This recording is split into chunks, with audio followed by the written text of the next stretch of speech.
हमारे व्यस्त जीवन में ईश्वर की आवाज़। क्या मैं अपने भाई का रखवाला हूँ? यह एक सवाल है जो बहुत पहले से उत्पत्ति ग्रंथ से गूंजता रहा है।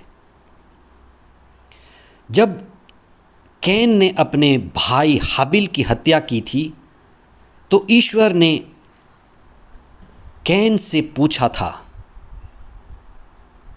कि कैन, तुम्हारा भाई कहाँ है?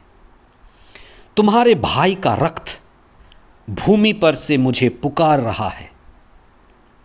और कैन ने जवाब दिया था, क्या मैं अपने भाई का रखवाला हूँ? पूरे पुराने व्यवस्थान में ये सवाल गूंजता रहा है। वर्षों वर्षों से ये सवाल गूंजता रहा है।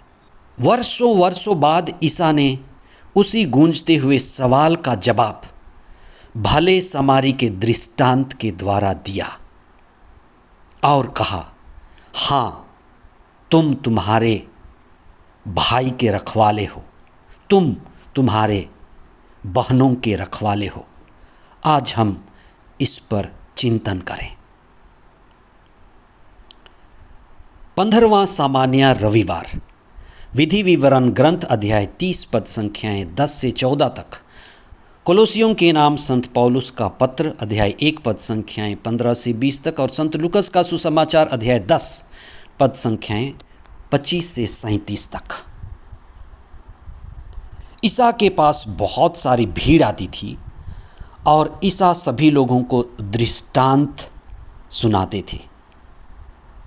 वो सर्वोत्तम गुरु थे। सर्वोत्तम गुरु दृष्टांतों द्वारा सत्य की बातों को बताते हैं। दृष्टांत सभी सुनते हैं पर कुछ लोग समझ पाते हैं। ईसा ने अपने शिष्यों को दृष्टांत का अर्थ समझाया।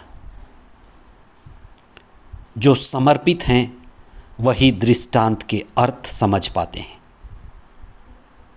आज के सुसमाचार में एक शास्त्री जो पढ़ा लिखा व्यक्ति था, संहिता का ज्ञाता था, धर्म ग्रंथ जानता था, वह ईसा की परीक्षा लेने के लिए 2 सवाल पूछता है। सबसे पहला सवाल तो ये कि अनंत जीवन पाने के लिए मुझे क्या करना चाहिए। और इसी विवाद से आगे बढ़ते हुए वह दूसरा सवाल ईसा से पूछता है कि मेरा पड़ोसी कौन है। उत्पत्ति ग्रंथ में कैन और हाबिल 2 भाइयों का जिक्र है। कैन ने ईर्ष्या से अपने भाई हाबिल को मार डाला था। तब ईश्वर ने कैन से कहा था कि कैन, तुम्हारा भाई हाबिल कहाँ है? उसका रक्त भूमि पर से मुझे पुकार रहा है। तब कैन ने जवाब दिया था कि क्या मैं अपने भाई का रखवाला हूँ? Am I my brother's keeper? आज के दृष्टांत के द्वारा उस गूंजते हुए सवाल का जवाब ईसा देते हैं। आज के सुसमाचार में यह सवाल ज्वलंत और बड़ा महत्वपूर्ण सवाल फिर उठाया गया है कि क्या मैं अपने भाई का रखवाला हूं? ईसा ने धर्मशास्त्र में सबसे सुंदर दृष्टांत सुनाया और वह है भले समारी का दृष्टांत। जो पुराने व्यवस्थान में कैन एक व्यक्ति है और व्यक्ति से बढ़कर भी वह एक विचारधारा है। कैन एक विचारधारा है और वह विचारधारा यह बात कहती है कि घायल को देखो पर वास्तव में मत देखो, पीड़ित को देखकर भी मत देखो, असहाय को देखो पर कतरा जाओ। कैन एक विचारधारा है। उसी विचारधारा के साथ आज के 2 दृष्टांत में याजक जो यरूशलेम जा रहा था, उस घायल को देखा लेकिन कतरा कर चला गया। लेवी एक धनी व्यक्ति उसी रास्ते से गुजरा, वो भी कैन के विचारधारा का ही है। उसने भी घायल को देखा लेकिन कतरा कर चला गया। ये याजक और ये लेवी कैन के विचारधारा के साथ चलने वाले हैं। वो यही सवाल पूछते हैं कि क्या मैं अपने भाई का, क्या मैं अपने बहन का रखवाला हूँ?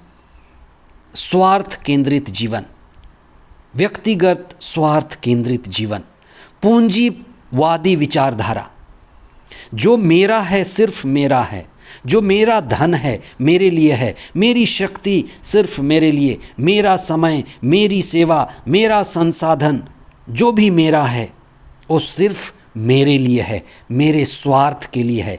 ये कैन की विचारधारा है। और इसी विचारधारा को आगे बढ़ाते हैं याजक और लेवी। उस समय ये विचारधारा फूल फल रहा था। ईसा इसी विचारधारा को तोड़ना चाहते थे। और दूसरी विचारधारा है भले समारिक का विचारधारा। उत्पत्ति ग्रंथ में जो सवाल गूंज रहा था कि क्या मैं अपने भाई का रखवाला हूं, भले समारी के जीवन के द्वारा, भले समारी के कार्यों के द्वारा ईसा ने यह जवाब दिया। भले समारी के विचारधारा को बढ़ाया। भले समारी ने उस घायल को देखकर तरस खाया। ये विचारधारा है। अपना समय उस घायल के लिए दिया, अपनी सेवा, उस भले समारी की सेवा, जो उनके पास अंगूरी थी उसको फर्स्ट एड की तरह उपयोग किया, उसके घाव को धोया, उसके पास जो गधा था उसका सदुपयोग किया, उसके पास कुछ पैसे थे उस घायल के लिए दिया। ये भले समारी का विचारधारा है। यह विचारधारा ईश्वर की विचारधारा है। और ईश्वर यही कहना चाहता है कि कैन तुम अपने भाई के रखवाले हो, याजक तुम अपने भाई के रखवाले हो, लेवी तुम अपने भाई के रखवाले हो। और ईसा सबसे बड़े भले समारी हैं। जो नबी आए भले समारी थे। यूहन्ना बपतिस्ता भला समारी था। ईसा भले समारी थे। मदर तेरेसा भली समारी थी। आज से पहले जितने भी लोग संत महात्मा आए भले समारी थे। आज मेरा समय है, आपका समय है। हम इस धर्म ग्रंथ के मर्म पर चिंतन करें और भले समारी बने। ईसा के उस वाक्य को गूंजने दें, तुम भी वही करो। आमीन।